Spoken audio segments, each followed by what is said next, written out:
NottsRockCast is an association with Regular Riot.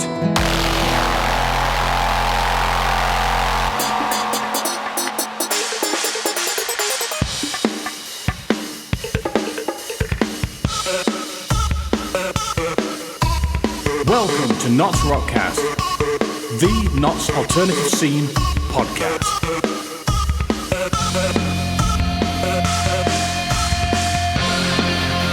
And here is your host, Jethro D, bringing you everything Notts and rock.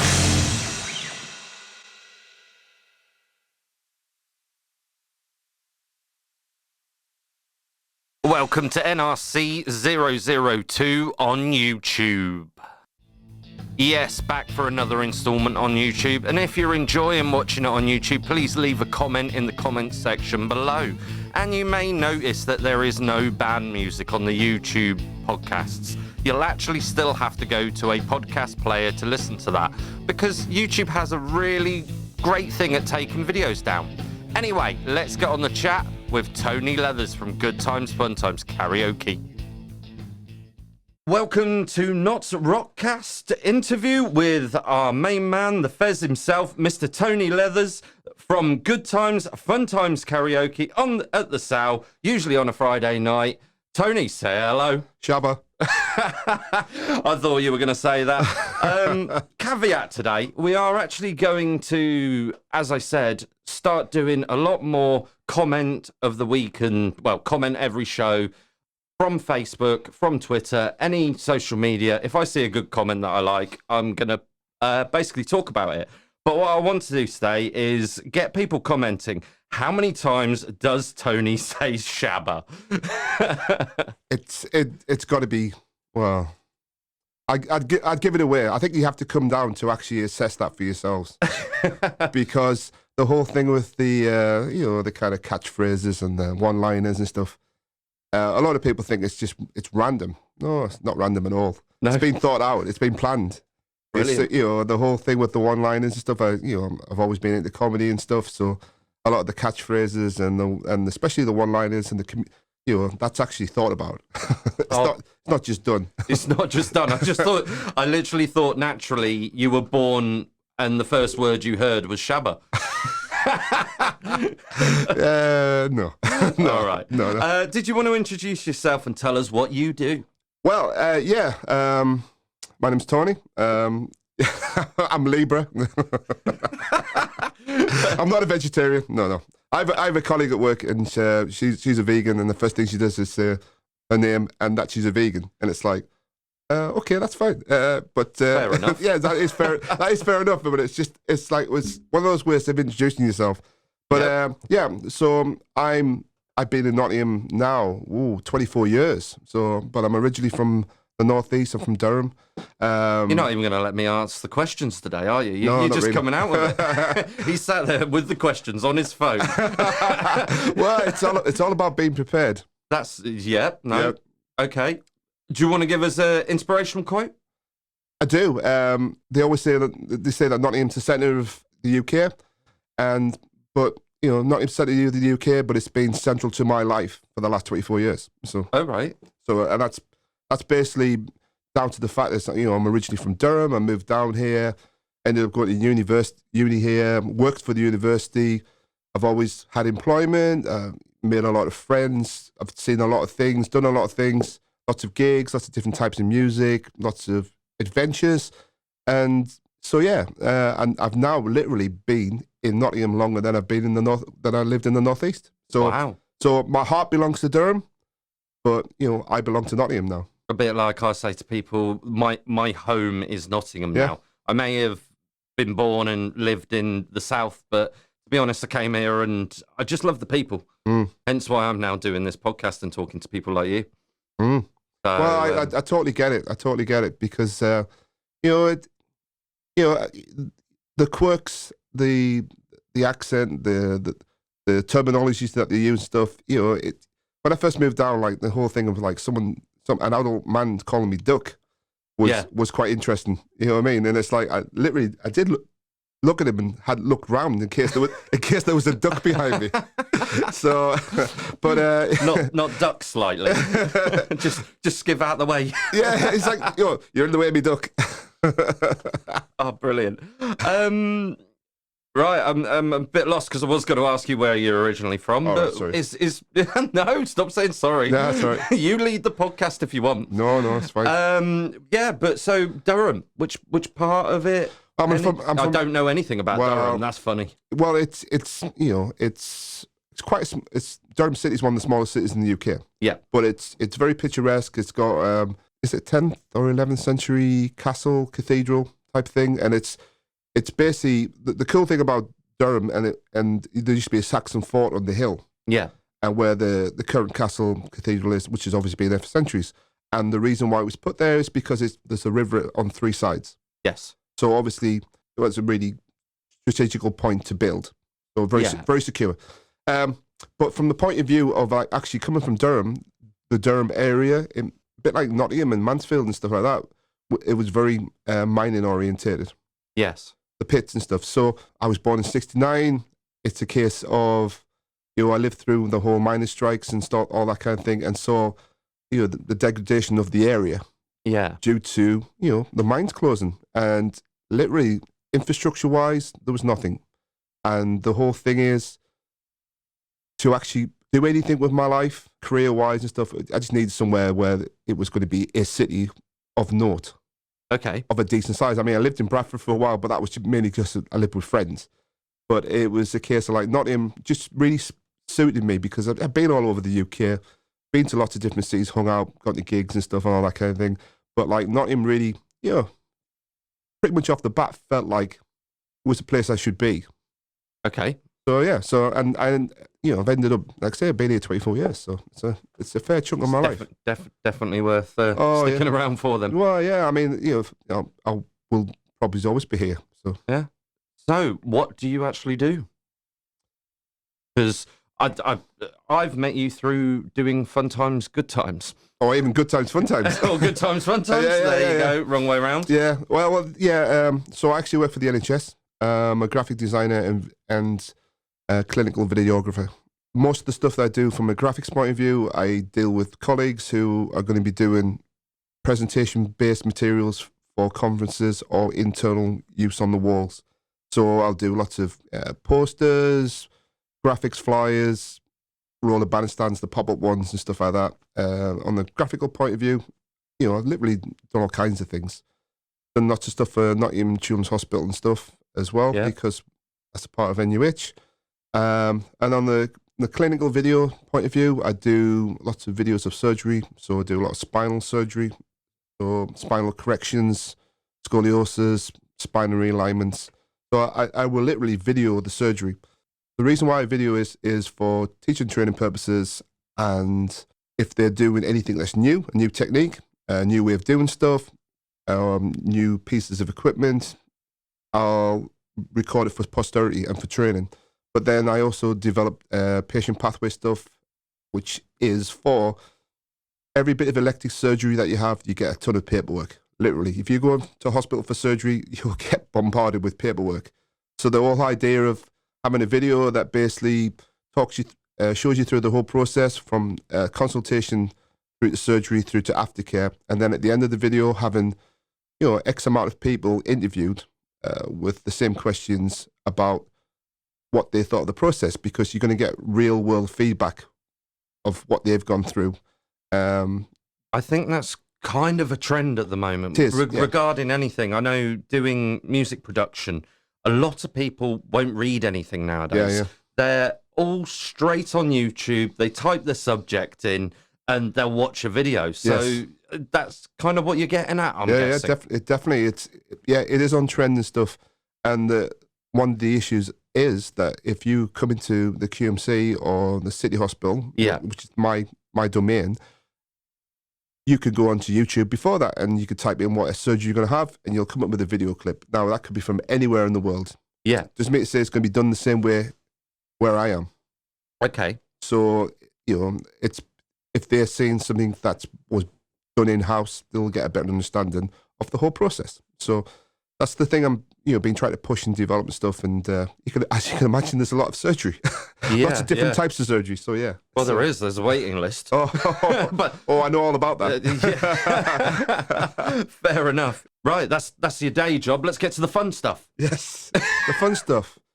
So yeah, I do an alternative karaoke night called Good Times, Fun Times Karaoke, and that's based at the old Salutation Inn in Nottingham, upstairs in the rebranded venue room called The Attic. Basically, been doing it, well, not there, but I've been doing karaoke for about 8.5 years now, and I started off at the Old Angel, which was, for me, that was my pub. That was where I always went. That's where I did a lot of the graphics for. I did, the only thing I didn't do was manage the bar.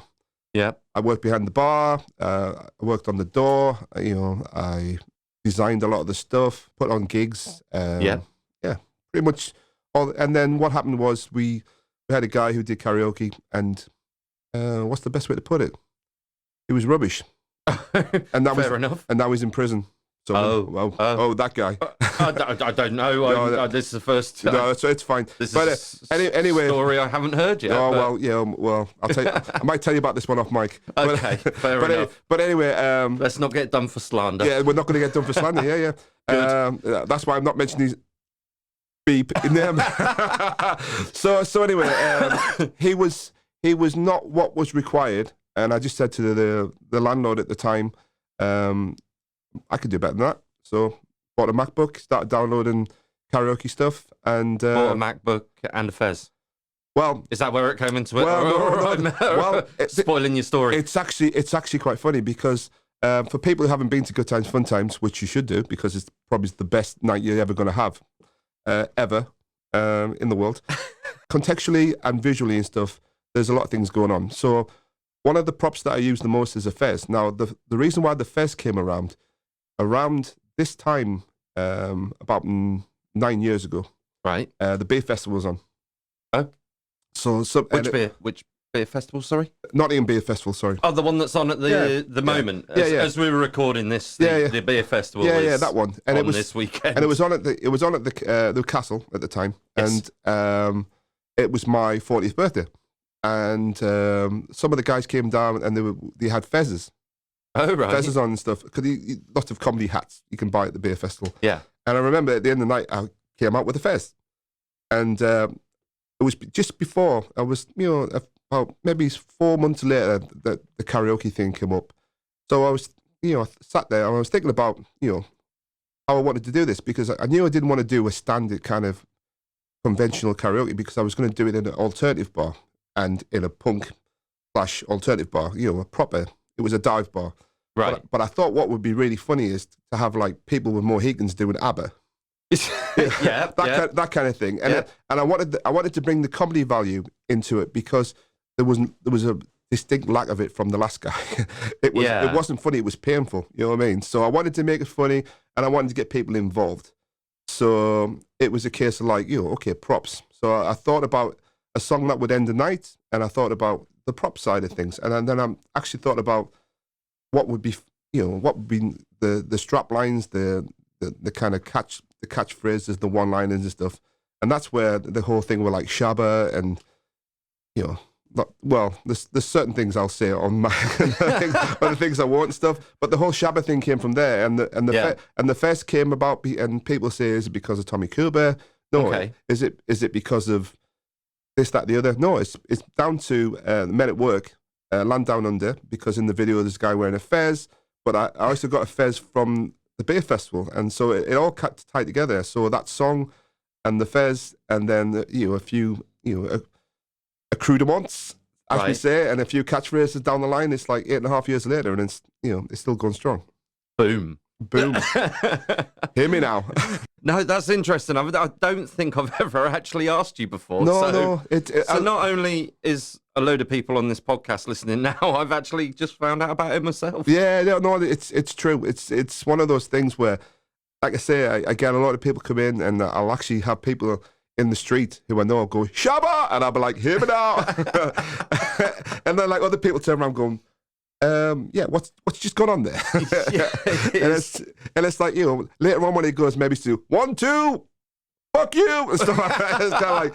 It's like maybe that's a bit harder, you know what I mean, to take in the street. So yeah, it's yeah, and then like for instance, I used the Les Dawson one-liner, which will go like you sang all the right notes, but in the wrong order, you know. And I'll also use the one about like when somebody's done a song that's been slightly different, I'll go, just remember, kids, prescription drugs and alcohol don't mix. Exactly. Yeah, and it's true. It's true. It is kind of true, because I must admit, I have done a few appearances myself, and without your glasses. Yeah, without my I'm gonna have to start wearing glasses now. I think one of the best comments to one of the karaoke's I did was, does he actually know what that song sounds like? Sadly, I've had to say that a few times to people, and I'll just say, well done to such and such, because that was the first time they've heard that song. And the whole thing with karaoke is and singing in general, it's about timing. Yep. It literally is about the timing elements. And now you might think you know the song inside out, but like then sometimes you face it with the words on the screen and the words are not quite right compared to what you normally sing. Yeah. and then it just kind of throws you out of the loop and stuff. But then you've also got to remember that the karaoke tracks are not the songs. Yeah. They're renditions of... Plus, I really hate it when I'm listening to a song and the singer gets it wrong. Oh yeah, every time. But you know what I do like about karaoke? I like the fact that it's all inclusive to all different levels. Now I'll have the prima donnas who say, "Well, can you set the pitch at certain amount and stuff?" I'm like, no. Everything's flat. There's no reverb on there. There's nothing to make you sound better. It's flat. Everybody sings in the same. From the same microphone. You're just giving away a trick that only the elite know, that you can actually change the pitch. Damn it.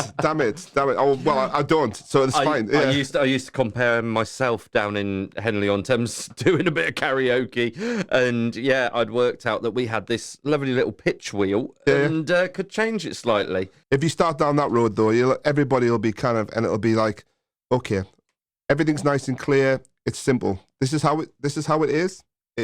It won't be any other way. If you want to do it, fine. If you don't, shabba. Yeah, doing 1 week at half speed, anyone could get it. By the bare naked ladies. Chicka, the China, the Chinese chicken. Yeah. Well, I mean, also if you knocked it back for like it's the end of the world, as we know it, that'll be good, because I can't get that one. So yeah. Fair play. Just to touch on a bit more, I think it's a different approach you've got, because being into alternative stuff myself, it's quite amazing that your book is full of alternative songs. As much as I can. Karaoke is not usually associated with metal, rock, alt, but you seem to have quite a lot of it. And I think that's something that is very different and very unique. The whole thing is the alternative scene, alternative being the operative word there. Yeah. Karaoke's always been thought about being cheesy. Yes, it's meant to be cheesy. It's meant to be fun. But like let's have it so we can all do songs that we want to do. Yes. Instead of it being, Neil Diamond and Tom Jones or like, whatever stag do's want to do. Because for some reason Neil Diamond's very popular with stag do's. Neil Diamond. Okay. Yeah. Is like that Sweet Caroline and stuff like that? Oh, yeah. No, I know which one you mean now. Yeah. I mean, I love this. I don't mind the song and stuff, but like, the people who come to the Sound and stuff, because it's at that part of town where there's a lot of hotels, we get a lot of stag do's come in. And I always call stag do's, they're the needy ones, because it's like, look at us, we're on stag do. It's like, oh, right. Well, that's very nice, yeah. And it's like, 1 week I had 3 stag do's in. And so they kept going, well, but where's stag do? I'm like, well, see them 2 groups over there? They're stag do's as well. It's like, oh, right. So we're not special. We were talking a little bit before we actually started recording the podcast, and we were saying about the fact of a lot of people don't understand, if you don't turn up early, you're going to struggle to get a song played. Yeah. The actual physical time frame, I work from 9 till 2. And so I've kind of estimated that I can do 35 to 40 songs, karaoke songs, but that's still tight in the sense of like, it doesn't really give me much chance to play music in between, which you do. You mean go to the toilet? Well, yeah. Well, yeah, long enough tracks. Yeah. Toilet, bar. Well, the thing is, though, don't tell the people at the sound, but I have a commode. Oh, right. Yeah, he's called Mark Commode, and no, he's not. Yeah. Cool. But so it's a case of people coming in. I have people, and they'll wait till they've had a few drinks of courage to kind of put a song in, and all my regulars know that as soon as they come in, they're straight at the books and they put stuff straight in, because that means they're going to get X amount of songs that they want to do. Yeah. And I did actually put stuff up on Facebook about the fact that like people can bribe me if they want a song. It's like, it's fine, buy me a Jaeger bomb, and it's a way you can go on next. And it's like, and it's again, I think we ended up staying sober. No. One particular night I didn't, but I think we were chatting earlier off mic, and it's basically about people not reading stuff. Yes. And so even though I put my stuff up on my karaoke group, which is called GTFT Karaoke, but if you search Good Times Fun Times, you'll find it on Facebook. I will put a link in the show notes. That'd be excellent. And so I put that out, and there's like about 450 people in the group, which is that's kind of cool. And it's just a case of like, yeah, the people who come all the time know the setup and stuff. And I always like it when there's new people come down and they know nothing about it, and they leave at the end of the night, and they're glad they've been there, and they'll say that was a good night, whatever. But just the looks on their faces when they walk in, like some guy last Friday goes, "What's with all the fezzes?" And I'm like, "What fezzes?"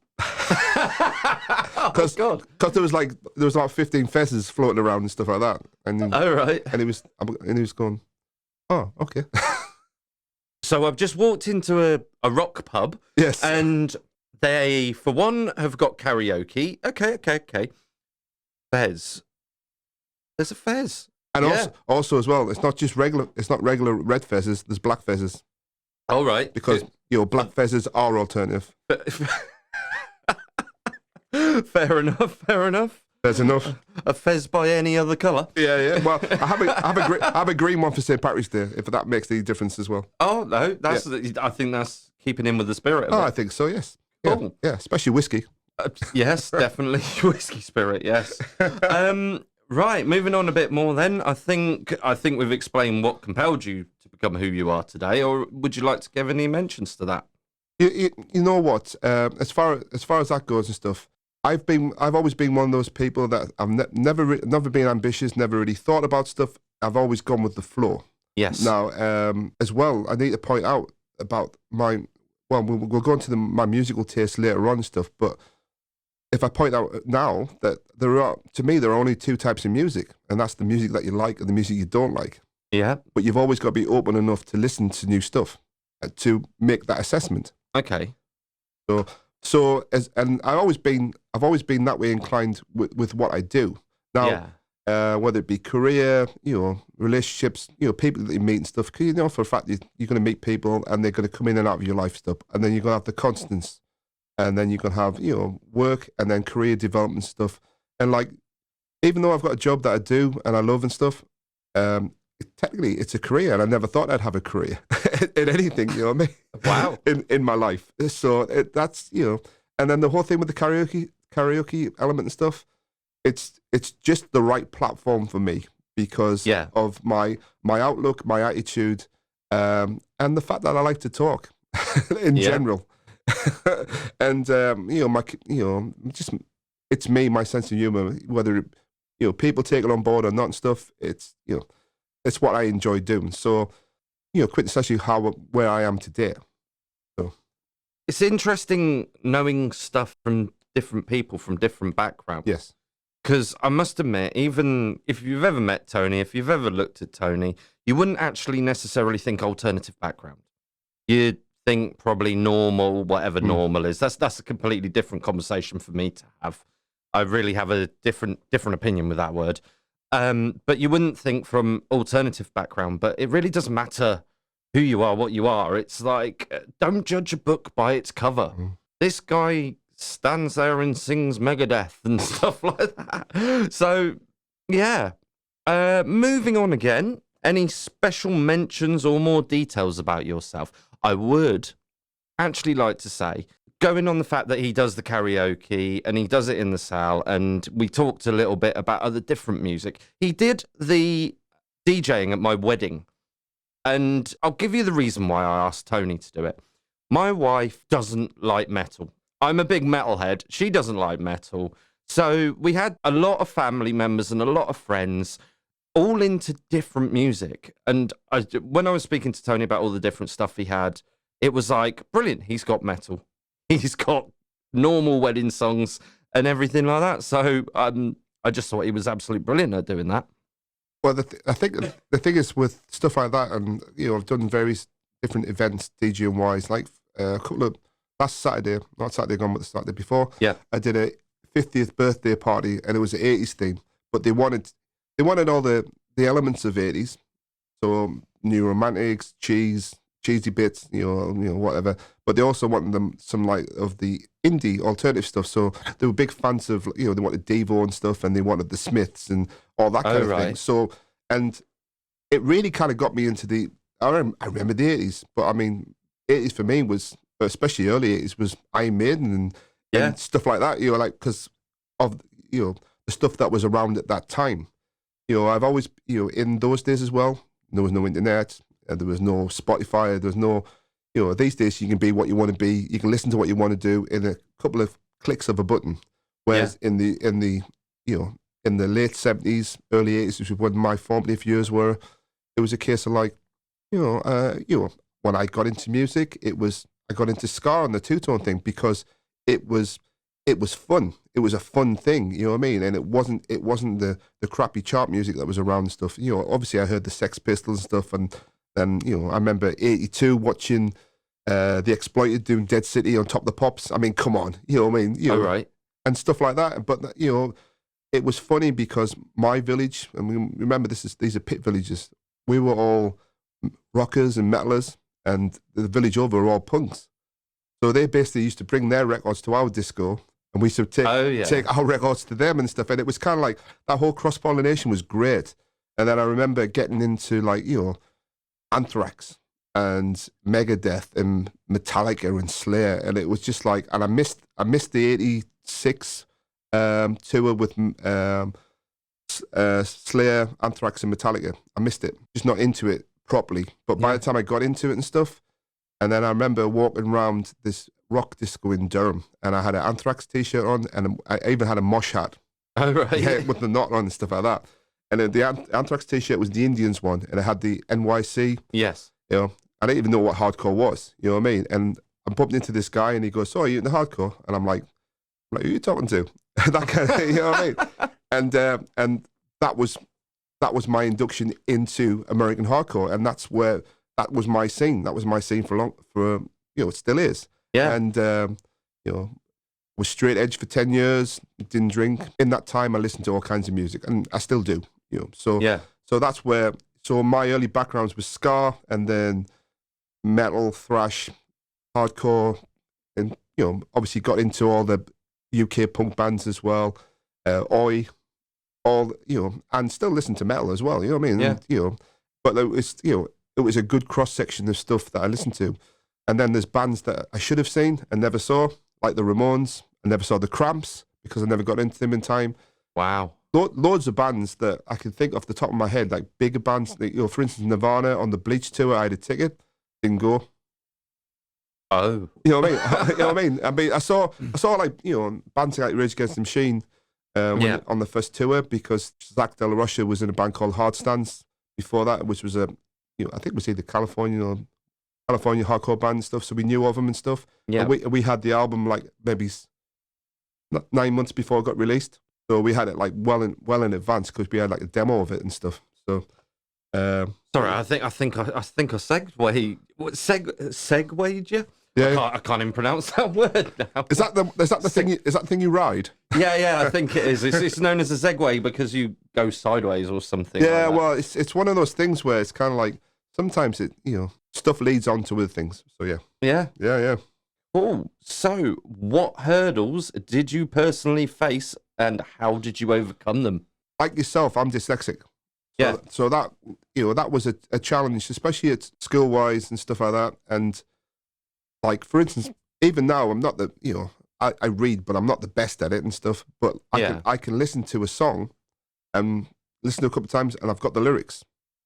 Okay. So that's how my mind works, and it's one of those things where didn't really do much with school, with education, but I did go back to college when I moved to Nottingham. So, and that was mainly down to doing photography and stuff like that. And that's, the way I overcame stuff was trying to think of ways around things. Now, I'm a graphic designer, but I'm not an artist at all. So basically, I'm more photography driven. So I can visualize stuff and I can make stuff happen. Because when I first started doing what I'm doing now, I did multimedia stuff. And now, when people say multimedia, that term could be anything. So I don't think that term's used anymore, is it? That's why I don't use it, because now Do you remember the terminology, a multimedia PC? Yeah. That just doesn't exist. Yeah, no. I mean, that's why I always tell people I'm a graphic designer and a videographer, because at least with video, you know what that means and stuff like that. The concept of multimedia means that someone works within the various media parameters. That's basically it. It's not hard, but I mean, it's just not something that we don't use anymore. And so I remember one of the first jobs I did, we actually did all the QuickTime VR, where you actually did photographs and stitched them together. So you did 30-degree angles and stitched them together in this software called QuickTime VR. Oh, right. And way before mobile phones were used, and now with a click of a button on a phone and stuff, you can just do the same thing. And it's but the whole thing with that. It has meant that everyone who's got a camera phone thinks they're a photographer. No, they're not. And or they think they can, they're a designer or whatever, because there's a website where they can type some stuff in and something will come out the other end. No, they're not. So it's one of those things. And the thing is as well, like the whole thing about anything you do where you have to interact with people and stuff, you've got to be a people person. Yeah. Fundamentally, you have to be. It doesn't matter what you do, you've got to be able to get along, even with challenging individuals. Keeping you cool. Keeping you cool, yes. Have you had to learn a lot of that doing karaoke? I think so, yeah. Definitely. It's definitely, and so that really has, and so those are the kind of hurdles that I face on a Friday nightly event. Yeah. Normally I just drink more Jaeger bombs and I'll be fine. I just won't care. I just won't care what they say or do. Just don't call me fat. Oh no, you're not fat. You're just big boned. Oh, just big boned. Right, I think we're going to bring this half of the podcast to a close. So coming up, we've got a local band song that I'm going to play for you, and we'll be back to you in a second with Not Some Rock section.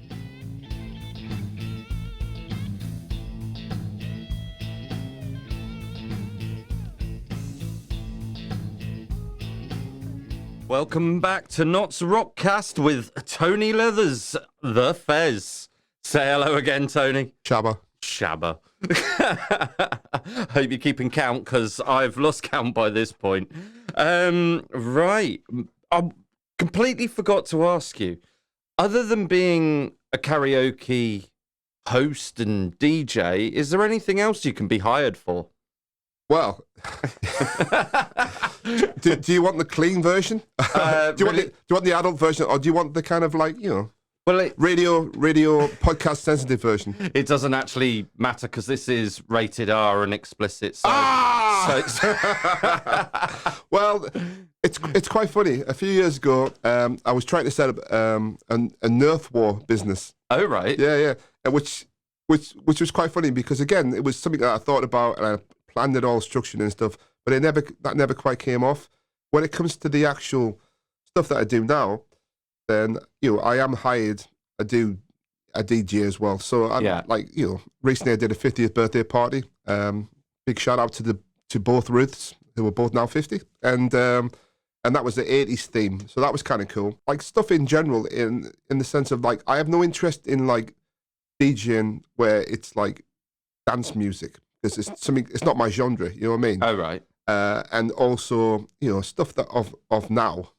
When it comes to stuff like, because I've always been into kind of Northern Soul, and I've always been into soul and funk and stuff. I have an understanding of all that kind of thing. So if people ask me for stuff to do stuff, then I can turn my hand to that. It's a bit like when I did your wedding. Yes. Because I was asked by your lady wife now to actually have cheese. To have cheese? Cheese, as in physically cheesy pop songs and stuff like that. Yes. And so the whole realm of cheese to like thrash death metal is it was. There's a lot of stuff to go at, put it that way. I am quite proud that at my wedding I had a circle pit. Yes. Following the circle pit, I think there was Agadoo or something stupid. It was something like along those lines, and it was, Saturday night. You cannot go wrong with a bit of circle pit Agadoo. It sounds like some kind of sexual depravity right there. I was like, no, that's honestly, thank you for that. So, I still don't think you've answered.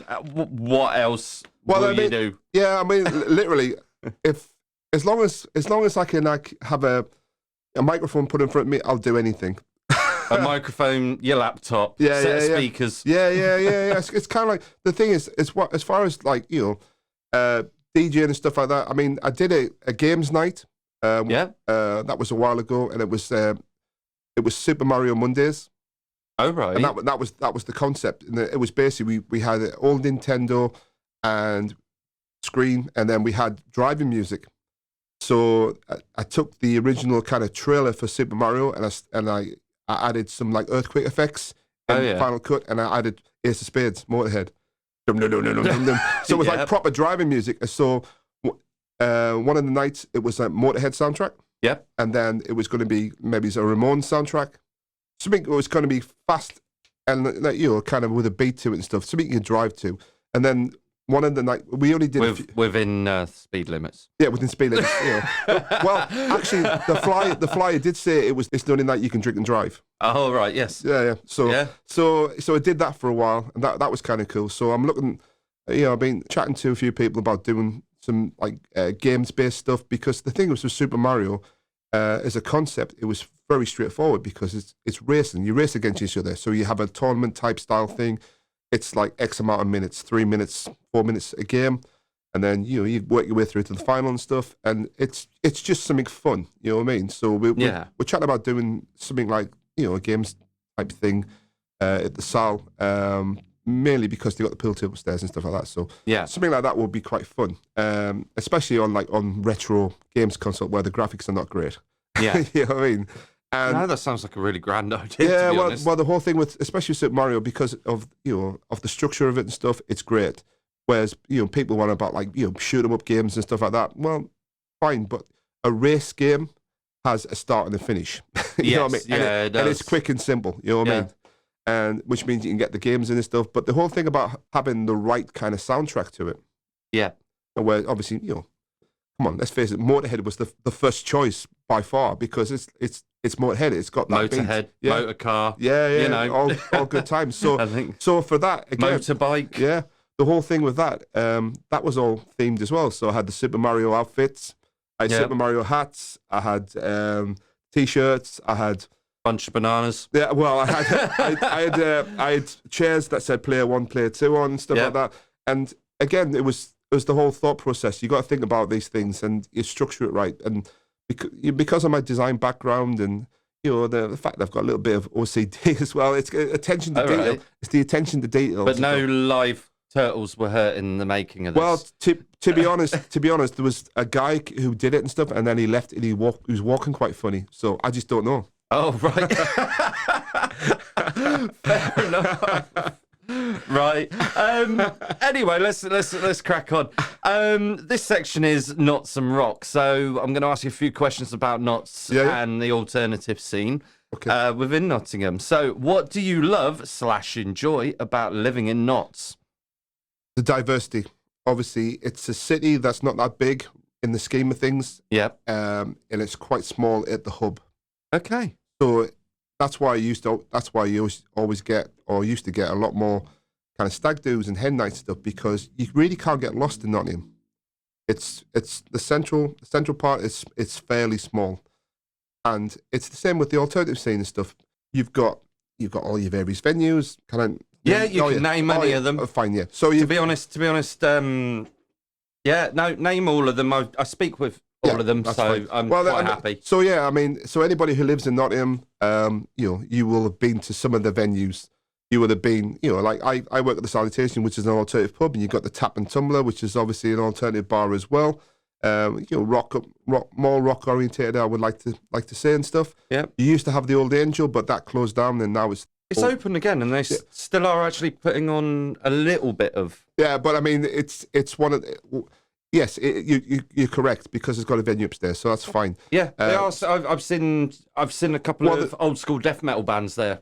So, and then obviously you've got your Rock Cities, and you've got your Rescue Rooms, and you've got the Bodega, which is quite an underestimated little venue, because I really like the Bodega. I like the sound. That's the thing, because you get, obviously it's all about size, isn't it? It's all about the utilising the sort of space. That's what she said. Yeah, well, I mean, but your mum does know best.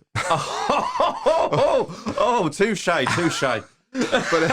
but yeah, and there's a lot of small places like the Chameleon. Is it the Chameleon? Yes, the Chameleon. Yeah, which is. I've been there several times. Yeah, it's a good little place and stuff. Good tequila. Yeah. Well, unfortunately, very good tequila. And there's always seems to be places, like there's various studios, like there's a Stuck for a Name studio, and then there's a Doghouse that Baz Barrett has, and which is now at the Square Centre buildings and stuff. I've only just moved back into Nottingham in January, and it's really nice now living back in the city, where I can actually go out and do stuff during the week without having to spend a ridiculous amount of money to get back to where I was. So before that, I was a weekend person in Nottingham, but now it's like, when stuff happens and stuff, cool screenings of like films and stuff, or documentaries, and because you've obviously got what's the record shop next to the Broadway? Next to the Broadway, opposite the Broadway cinema. Broadway cinema. You're talking about Rough Trade. Rough Trade. Yeah, Rough Trade. Yes. Rough Trade does a lot of stuff in-house, upstairs, and they do lots of theme nights. I didn't know that. Yeah, to be honest, I've got to go around there and have a talk with them as well. Yes. Well, they did, kind of musical-based films on there. So they had, like, the Jimmy Cliff film, The Harder They Come, The Harder They Fall. There was a meal with it as well. So it was, like, a Jamaican-based meal. So they do all that kind of... And they also showed From Dawn Till Dusk because of the soundtrack and more than anything. And they had, like, X amount of food and stuff. Yeah. So... the stuff that they do is cool. I've got some friends, they're in bands and stuff, but they're also, DJs and do all kinds of cool stuff. But they have a cinema night that they do at the Savoy. Yeah. And that's like once a month. And they have all kinds of cool stuff on there, like Brain Damage in September, which was obviously to kind of coincide with the guys who do Mayhem Film Festival that was on recently in the Broadway. A few months ago, I went to see The Good, the Bad, the Ugly, the kind of Clint Eastwood film. Yes. I forgot it was 3 hours. 3 hours out of your life. Yeah, no. But it was awesome. So yeah. I can't remember the last time I watched that. It was awesome. It was excellent to see on big screen. Have they done a remake of that? No, well, they haven't, but I mean, the version that I saw... Oh, no, it's Hateful Eight. Hateful Eight, yeah. Which is kind of a parody, anyway, of all those kind of cool films. So yeah, from the point of view of venues and different people doing different things... It's great. There's a whole pollination of ideas and people who have got their fingers on lots of different pies. And that's not a metaphor. And as I've said in the introcast, and I'm going to keep trying to make clear, if you're listening to this and you think, hang on, is my information getting out there? It's like, give me a call, get in, and sit where Tony's sat now, or I'll come out and see you. I've got a remote rig where I can record bands remotely. So I can turn up with 2 mics, we can go sit in a quiet room or sit in a coffee shop and we can record a podcast there. So don't let yourself be hidden away, because this just sat here, I've just learned that Rough Trade do a lot more than vinyl. It'd be nice to know more about that, and I'm sure people need to know about it, because you've got to remember that there's a lot of students that are only here for 2 years, maybe 5, maybe a bit longer. They won't necessarily know it from the off, and I've been in Nottingham now for 5 years, directly in Nottingham for 5 years, in Beeston and Baseford. but I'm still learning stuff. So the more that I can get this podcast out to people, the more people can turn up to your stuff and save local businesses, I think. Yeah, give me a shout. I'm willing to talk, get you on. Yeah, that's a very valid point, because I was chatting to some students last Friday night, and these students were from Essex, and one guy had been there in Nottingham for 3 years, so he was doing like a 5-year course. I forget exactly what it was because it was quite loud. And he was saying, the course was loud? No, the venue was quite loud. And yeah. So actually hearing what he was saying was quite difficult. And also he's from down south, so I didn't. Yeah, them Southerners. I didn't understand a word he was saying. It's like you're not speaking proper English, like, you know what I mean? and he was saying that it was the first time he'd been in the Sal. Yeah. And he'd been in Nottingham on and off for 3 years. Yeah. And I think also as well, when this, like for instance, there's the Notts Punk Society, Notts Rock Society, whatever, part of the uni type element. Yes. The Rock Society. Rock Society, but they also had a punk society as well. Oh, right. At one point, I don't know if that's. I think I need to get in touch with both of them. Yeah. And so because obviously, via the university they get X amount for setting these things up. And stuff, Yeah. You know what I mean? And then if venues know they're coming and stuff, they can obviously do work with them. And they come down to the Sal, they do various things there. We used to have them at the Angel a lot, and that was always quite cool. Yeah. It was always quite funny because they had the Punk Society and the Rock Society, and they all kind of wanted the same things. And it was like, well, why just merge? have one big fuck off society. You know what I mean? Yeah. So Yeah. But a lot of people, like, if you join that society, then you're going to have a better understanding of what's going on, because they've got their fingers on the not necessarily the pulse, but they have an understanding on the button. Yeah. Whereas, and I've met people, and especially through the karaoke stuff, and it's like, oh, we didn't know you did this and stuff, and it's like, oh, we're just about to leave Nottingham. You know what I mean? Like, so they're at the end of their course life per se, and it's like, the karaoke that I do at the moment, it's like when I used to do it at the Angel years ago, it was it was a Thursday night. It was an ideal student night, basically. And we used to have lots of different tables. And I like the concept of having tables. So you'll have a table of students, you'll have a table of regulars, you'll have a table of transvestites, you'll have a table of whatever, you know what I mean? And it was really nice to have a really diverse mix and stuff, because you'll have different tables wanting different things. And I just love that whole cross-section of life, and it was a Thursday. So you had a lot of people who worked, a lot of alternative types who were either into work shoe shops and stuff. And for a lot of reasons, there was a lot of barbers. Oh, right. Yeah, a lot of alternative types, that are barbers and hairdressers and stuff like that. Still is. I could name you at least 6 people who I know who work in that industry still. I must admit, I know a couple, and hopefully I'll be able to get a couple of different hairdressers / barbers on. Yeah, maybe they could do a makeover for you. Maybe they can not touch my hair unless it's about an inch or so. To be honest, I've had a couple of friends trim it recently. Well, I trim my hair every 3 days. Every 3 days? Yes. Well, you are like... I am bald. He is bald. Right, should we carry on with some questions? Let's go for it. What is your most favourite part of Notts or Nottinghamshire? My favourite place to visit would be Sherwood Forest.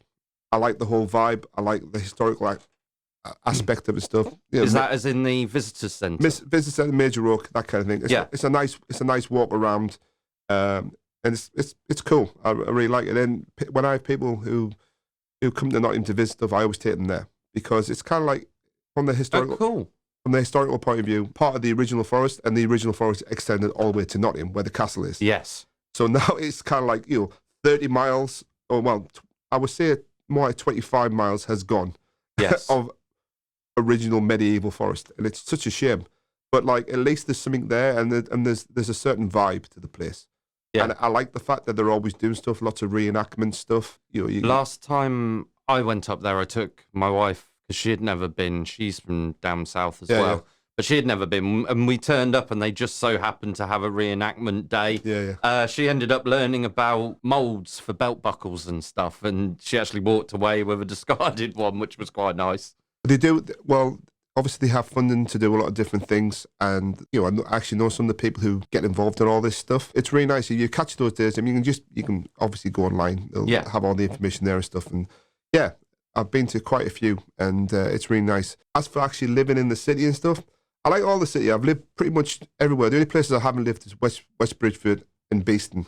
They're the only two places I haven't lived because I've always lived, fairly central to the city and stuff. And I live in Mapley now, and I really like that. I like the vibe of Mapley because you've got the shops and stuff. I used to live in Sherwood before. Sherwood was cool because they've got the whole small town kind of streets and stuff and shops and bits and it's good, coffee shops and stuff. And Mapley's very much the same. So yeah, I'm enjoying where I am at the moment. So yeah. Cool. What is your most treasured musical object? So I have a retro 1940s, 50 style microphone.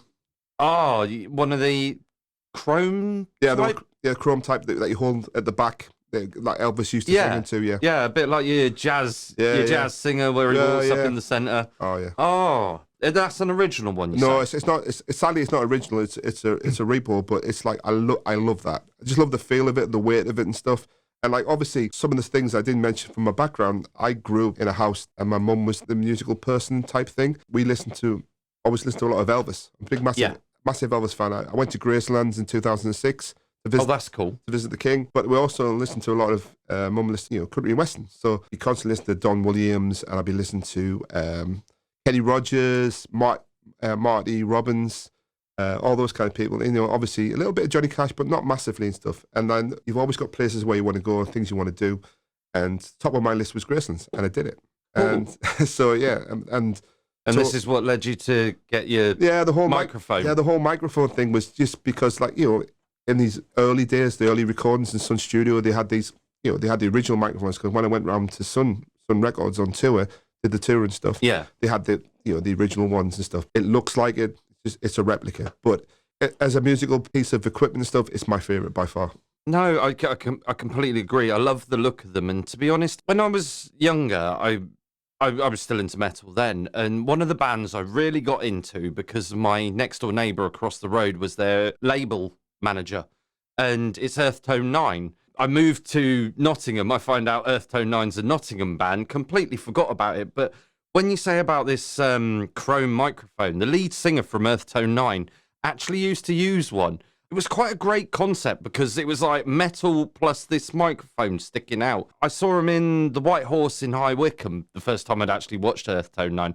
They were playing with a band called Kane and another band called Raging Speedhorn. They were awesome back in Bloodstock. They're from Corby originally, yeah. Yeah, so, that microphone, I can completely visualise it. Yeah, it's I'll actually put a picture up of what the microphones look like, or I'll get Tony to actually take a picture of his microphone, pull in a stupid face, and that'll go on the show notes page. Right, moving on to alt, rock, metal, or other. What got you into this genre? Basically, music in general has always been a massive part of my life. So, like I just mentioned earlier and stuff, formative years was, the rock and roll element and stuff, and the country western. But then when I was about 13, 14, I was 12. And I used to go to my grandma's every Sunday, and my cousin Peter, later on became a fashion designer. Yeah. And he had his label called Vagabond. He did really well. Was in London and stuff. Then him and his partner at the time, they moved to LA, that kind of thing. Anyway, he's back now and stuff. And he was, into the fashion behind music, not necessarily music per se. He was into the fashion. So, he had he was into he had a Beatles suit and stuff. He was into all that kind of thing. Oh. And then he got haircut as well. Yeah, the whole 9 yards stuff. And then cool. Then he got into he was around the time and the right age for the new romantic stuff, but he was into the Jam first, and then he was into Gary Newman, so he had all the hair, wore the makeup. And you got to remember, that was pretty brave for a lad of 16, 17 in a pit village.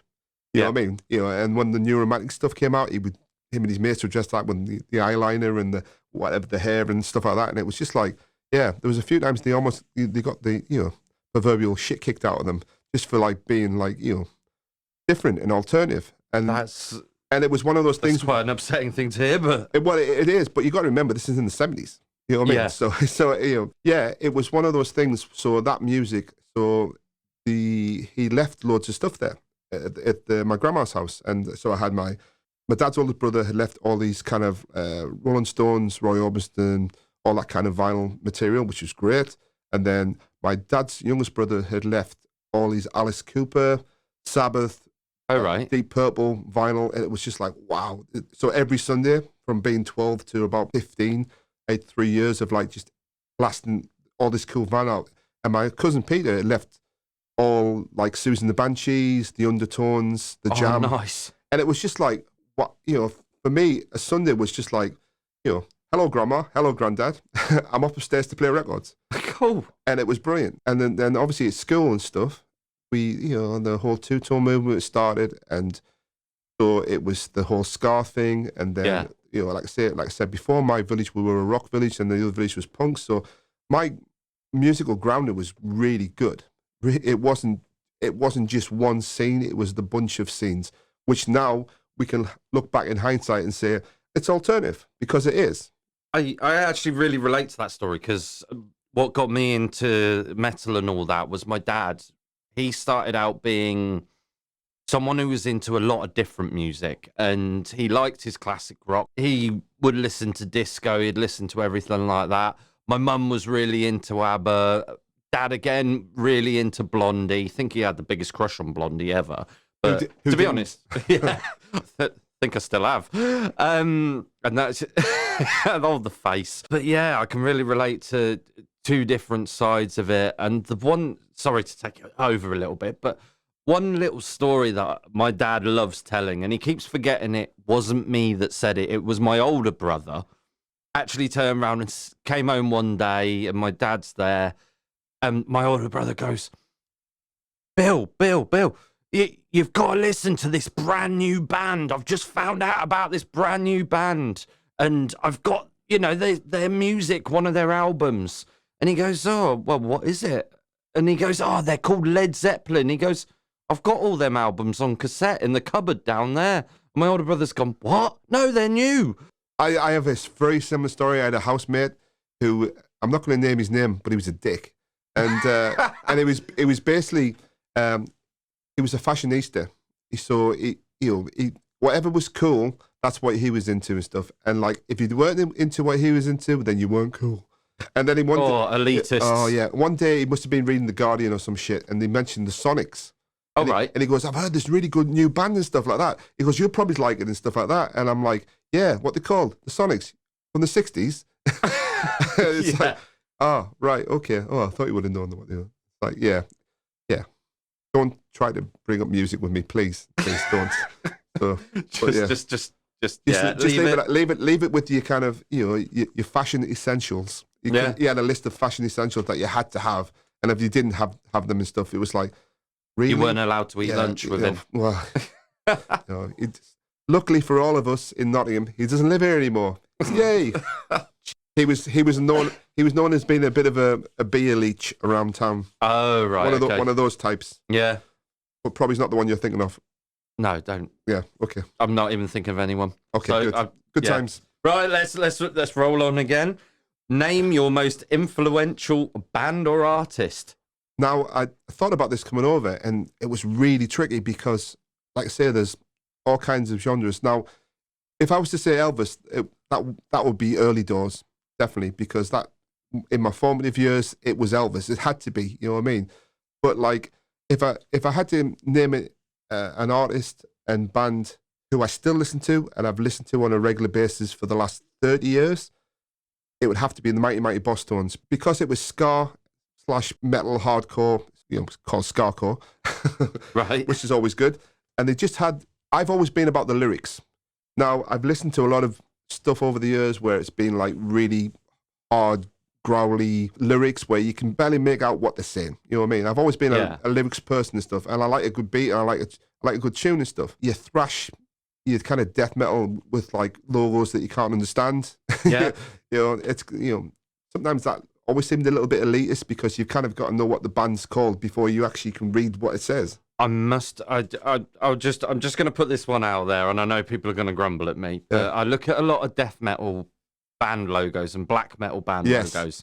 To be honest, I would not have a clue where to start. I know. I think the meme I saw the other day of a bus seat that had frayed and been torn, a leather seat, and they were like, oh, which black metal band is this? I'm gonna get. I can see people waving their fists in the air, going, "You can read it." No, if they basically, if anybody wants to wave their fists around stuff, I'm quite happy. So it's kind of like, but I totally think that and stuff because I haven't got a clue. Literally haven't got a clue. And so, but if I get back to my point was about actual musical content and stuff. Now I like a good tune, and I like to hear the lyrics and hear what they're about and stuff like that. Now, if I want to go to the gym, I want something that's going to be hard and fast. You know what I mean? And but if I want, depending on what mood I'm in. Now ska and the ska stuff by the Mighty Mighty Boss Tone stuff, that was at the right point in my life, and it's carried all the way through. Now I still listen to a lot of ska, I listen to a lot of oi, I listen to a lot of hardcore, metal, punk. Yeah. And obviously because you've got to think about thrash as well, because the thing was with thrash, when I was saying that I was into Anthrax, that was obviously when it came out. Yeah. When the albums were released and stuff like that. Now a lot of people who are obviously it's more of an age thing. Like for instance, 86, you wouldn't have been around. Yeah, I would. Barely. I'd have been nappies. Yeah, I mean, but I mean, actually being able to go to gigs. You know what I mean? 85. Yeah, it was my birth year. So all right, we've both given away our ages today. So I mean, because I started going to gigs like 87, 88. Like that. So I'm sat here wondering if I'm going to get the one-liner I get from everyone. What's that? About download and, do you remember Monsters of Rock? Every conversation I get into, somehow we seem to sideways onto Monsters of Rock, and I'm like, oh. Well, I put my fourth pennant in there. I was chatting to a few guys who were from Norwich, and they came up and they were up for the weekend. I think it was not last weekend before, and when I was doing the karaoke. And they were saying they enjoyed the night and stuff and all that kind of thing. It's nice to have the alternative side of things. And I'm like, yeah, cool. And like they liked the bar and they were staying fairly local. And they were on about download because they come up for download and stuff. And like obviously the first thing once they mentioned they were from Norwich, I'm like, aha! Up with the partridge and stuff, and it's like and then obviously the second thing I said was I drove my tractor past your race deck last night, ooh are, and to which obviously now we're solid friends, but they loved it. But they were on about. Sorry, I'm going to ask this. What's the connection between the Wurzels and Norwich? I have no idea, but it worked really well. Because he started singing. He was like he knew exactly what I meant. Yeah. But so and they were all about download, and they come up for download, and they were all about getting tickets and stuff, and the whole camping thing. And I did point out to them now the fact that they have the Skylink bus, you can actually get back all night long. There's no issues in getting back to Nottingham from the festival site, and they have the shuttle service. From download? From download, yeah, because it goes through Castledonian, doesn't it? Do you know what? I didn't even realise that. Well, the thing is, it's every hour. There's a Skylink bus. Yeah. So, but I know for a fact that the download people have put more transport links on over the download, so you don't necessarily have to camp because that's fine. Gonna be honest, I've never been to download, and I probably will never go. I'm Bloodstock through and through. Yeah, well, this is it. I mean, the thing is with download, I've been a few times, but I've never actually paid. Oh, right, okay. Yeah, I'm really good at digging tunnels. So, I was going to say, if you want to learn how to jump a fence, Tony is starting a course later this year. No, actually, obviously pay your way, people. Always pay. Yeah. Don't do it illegally. But no, I got some and don't do drugs. Yeah, and stay away from popping candy. It's really bad for you.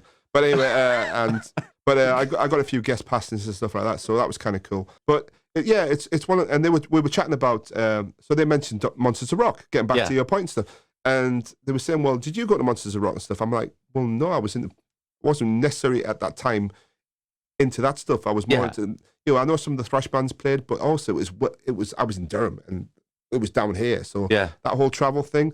But I was kind of getting into hardcore and punk and stuff. So later on, so I definitely didn't do that. And like big stadium gigs and stuff is still pretty rare to me in the scheme of things. But I mean, there are more festivals now, a hell of a lot more. And I've been to like Full Force Festival in Germany, in Leipzig and stuff, that's one of my favourite ones. It's only like 30,000 because if you think about how big Download's got, it's huge. Yeah, I have heard. It's huge. And I think Bloodstock's a big festival, but I'm told it's nothing. No, in size wise. I mean, the thing is that I haven't made the Bloodstock yet because I was tempted this year, but I mean next and I still haven't been to.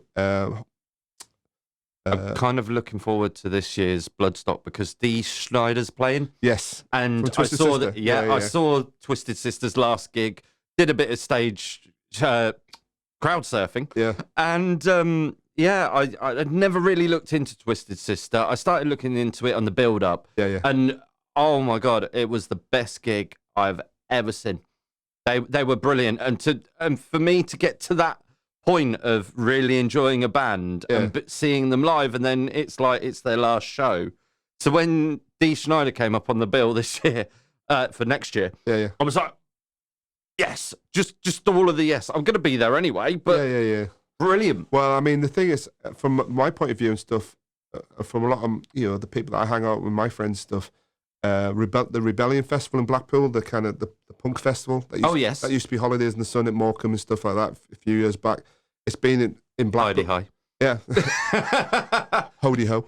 And it's been in Blackpool now for X amount of years. I still haven't been to that because the thing is, I'm not necessarily a big festival person, but I'm kind of getting more into it and stuff. And I think also as well now that people are advertising better in general. Things are better structured. You've got more retention on Facebook and stuff, and not necessarily flyers as much. It's like about groups and stuff, and it's the whole thing about how you have a communication, and then how that communication will transcend into being publicized. Yeah, about the various elements. So I already have a lot of stuff lined up for next year. So that's kind of cool. Cool. That takes us on to the next bit then. Name one. Yes, Tony. One. Yeah. Tony, one. Yeah, you're really good at talking, mate. No, Name one thing you're excited about in the upcoming 6 months. There's a festival. That is it's a European. It's I forgot what it's called. It's anyway. It's been building up to tell me this, and now he's forgotten it. I've forgotten stuff like that. It's kind of It's a festival run by MAD, the touring company from Germany and stuff. And it's loads of hardcore bands and some oi bands and stuff like that. A band called Sick of It All's playing, and they're playing in the 28th of January. And I've known those guys since '92, and they're friends of mine, and I haven't seen them for quite a while. And it's just going to be nice to catch up more than anything. But and they've got a new album come out and stuff. So check that out. I think it's going to be. I think it's out on the 2nd of November, the actual launch, but the single from it and stuff like that. Again, when he remembers, I'll stick it all in the show notes. Yeah. It's basically. I think it's called the Persistence Festival. Yeah, it's called Persistence. Right. Yeah, and bingo, lights gone on. Yeah, bunch of good bands. There's I know at the London show, Napalm Death are playing. Oh right, so that's gonna be kind of cool. Booze and Glory are playing, which is an oi band. Yeah, you've got Walls of Jericho, hardcore band. It's a really good bill. And the first show is in Berlin, so I was tempted to go over to Berlin, but I'm just and the last show is London. So if I go to Berlin, that'll be cool because I haven't been for a while, and I've got lots of friends there and stuff. But I need to definitely go to the London show. So cool. And that's in January. So I've got the rest of the year to look forward to after that. Exactly. Yeah. Sorry, I've just picked up on something, and I might as well ask it because I don't want other people to ask it. I'd rather them hear it. Yeah. What's an oi band? Oi music. Oi music. I've never heard this term until we've just been speaking now. So explain that a little more to me and the viewers. Well, So the whole skinhead culture. Oh right. So skinhead music. Because it's that whole thing, and the whole skinhead culture got hijacked in the 70s. The whole look, the whole bobber jacket and stuff like that, from a racist overtone and stuff like that. You had a lot of dodgy oi bands. Now, oi music, the original skinhead music comes from Jamaica. So it's all that kind of Trojan sound and stuff like that, and all that kind of dance. Well, not dancehall, but all that kind of sound. I honestly, when I was trying to visualize it inside my head, I was thinking a bit like oi. You get a lot of that stuff. It's basic. It's got a good backbeat to it and stuff like that. Lots of you get a lot of that kind of that whole sound with your kind of streetcore music and stuff like that. And and then you got your kind of other kind of niche bands like your Dropkick Murphys and all that kind of thing. You know what I mean? Which has got the Celtic element to it. Yeah, as well. it's a very Celtic element. And I love that and stuff. I mean, I went to see Ferocious Dog at the Hairy Dog, funny enough, in Derby recently and stuff. And I played some to a friend, and they obviously kind of he mentioned the levelers kind of element and stuff. You know what I mean? Which is fine. I do enjoy the levelers. Yeah, and it's got very lot of that, and it's a lot of political based songs because the singer used to be a miner and stuff and all that kind of thing. A lot of very songs about being working class, and the whole skinhead movement, the whole Oi movement was purely about being working class. You know what I mean? It was like working class youth and stuff. And so Oi music is like a speeded up, faster, harder version of the original kind of skinhead music that came over from Jamaica. And and then your kind of classic Oi bands, you would say, would be like your Cocksparrow, and then you have your Cockney Rejects and stuff. There's a lot of bands out there that are still playing and who have influenced a lot of other bands and hardcore bands, and then you've got streetcore, which is a bit of a merger of kind of Oi music and punk rock and hardcore and stuff. So, and you know what it is about music and stuff in life in general, it's all about terminologies. Yeah. And the fundamentals of things and stuff, because people might listen to something and they might not get that. It's like I listen to a lot of different stuff and they'll be saying about various different cores or scenes or whatever and stuff, and it'd be like for instance, that band Oakley Dokley played in Nottingham. Yes. And it was like Nedcore. And unfortunately, I really had intended on going to see that. Me too. I didn't get there. I think it was on a Tuesday evening. It was Tuesday. And to be honest, I at the moment I'm going to work between 8 and 4. I'm getting home around about 5. I'm doing 2.5 hours in my studio. I can't do things on a Tuesday anymore. I'm just not young anymore. Partying all night till 3 o'clock in the morning. Oh, you're so old. Yep, I'm so old. I'm sat here in my pipe and slippers interviewing Tony, who sat in shorts. Yeah, combat shorts. Next time, Jethro, can you put some clothes on, please? Oh, okay. Please. Yeah. And don't cross your legs seductively, because it's all wrong, and it doesn't really do much for me, to be honest, apart from making me feel nauseous. So.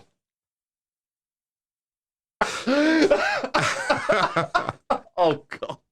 Leave that in. Right. Yeah. I don't intend on cutting too much.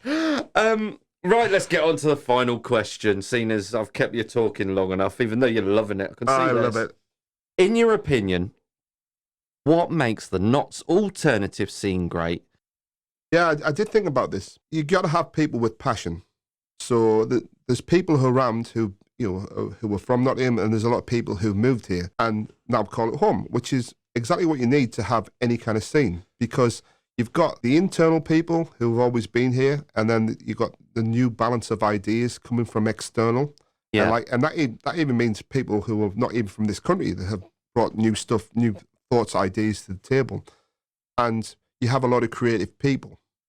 Yeah. And with creative, passionate people, you can forge new things.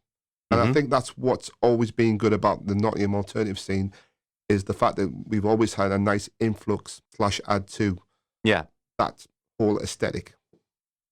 So, and the fact is that we've got, there's always been venues, there's always been places to play your stuff, to be heard, and not necessarily full on mainstream places. And there's a lot of places that's obviously closed down over the years, and then places that have come out of nowhere and stuff. So yeah, there's always been that flux, and there's always been that demand. And that demand's being forced through by the people who actually want to do stuff and want to create and be creative and be heard. I think that's an absolute great point. As much as I have tried to talk about the way that you can go and listen to a lot in Nottingham, I never really thought of it from the aspect you can go from being in the Motorpoint Arena, having a really big stage, which I'm going to go see Ozzy Osbourne. I'm well happy. You can go from the really big stage of the Motorpoint Arena. You can go down to like Rock City, Rescue Rooms, Bodega, then down to the Sal, and then it goes to even having a band beside the bar, like at the Tap and Tumbler. If you've got a band, you can come to Nottingham and you can say, look, we know we're going to fit 30 people and Nottingham can accommodate you. Or you could say, well, we could probably do about 100. Again, accommodate. And even the likes of Iron Maiden turn up and Ozzy Osbourne, Slipknot, whatever size band you are, there is a venue here. And again, this is why I'm talking on this podcast about the alternative scene, not necessarily music, but it does wrap itself into one. I think I'm rambling. Oh, that's fine. I'm good at rambling. Anyway, before we bring this to a close, is there anyone you'd like to give a shout out to? Yeah, I'd like to give a shout out to me because, and to you people out there who've never been to Good Times, Fun Times Karaoke. Where have you been? What's up? What's wrong with you people? Come on down. First off, on Facebook, I have a group, and if you search for GTFT Karaoke or just search for Good Times, Fun Times Karaoke, you'll find me. Add it, become part of the mailing list type thing, and you'll find out when it's on. Something I want to highlight that in December at the Sal, I think it's the 21st December, but I have to check that. It's a Friday anyway. Yeah. We're doing an alternative activity player, which is going to be interesting to say the least. Hopefully I should be able to get this on before then. Yes, yeah. Yeah, and if anybody out there, requires any kind of event karaoke type thing or just someone to host something, then, give me a shout because I'm up for all kinds of things. And finally, I like to give Jay at the Sal a shout out and stuff because he's doing great. He's been the landlord there over a year now, year and a half stuff. And that place, it's become home for me personally and stuff, and for Good Times, Fun Times Karaoke night and stuff. And he has been developing it, doing it all up. It's a bit like the Tap and Tumbler. The Tap and Tumbler had a facelift and stuff, and it revamped and stuff, but they've maintained it as the Tap and Tumbler. And what Jay's brought back to the Sal is the vibe of what the Sal used to be like. Yeah, totally. Because he's and that's why people are coming back in their droves, and everything's been freshened up, and like the beer. But even upstairs. I mean, yeah. If you look now, they've rebranded it as the Attic upstairs, which I think is a good call. It's quite nice to have that that little separation and stuff. But they're constantly working through things. I mean, where the DJ booth is now, they're getting rid of that and pushing it back. If you search for the Attic, make sure you put the Attic Nottingham, not the Attic Derby. No. But let's not mention Derby. This is a Nottingham. This is a Nottingham podcast. For Nottingham people. Yeah. Or people in Nottingham. Not Derby. Okay. Stay away from Derby. Right, anything else you'd like to add before we bring this to a close? No, it's been fun. And it's been a fun time. It's been a fun time. It's been a good time. And all I really want to say is, to the listeners out there, Shabba. Shabba. Thank you very much, Nots Rockers, for listening to NottsRockCast over YouTube. If you would like to check us out on your favourite podcast player, please search NottsRockCast. And don't forget, if you're on social media platforms, give us a like, give us a share. You'll find us at NottsRockCast. Anyway, till next time, keep it Nots, keep it rocks. NottsRockCast is an association with Regular Riot.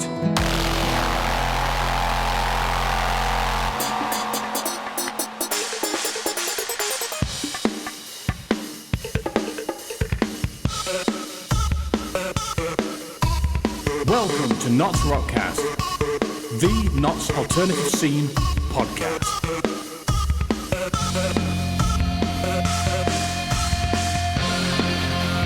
And here is your host, Jethro D, bringing you everything Notts and Rocks.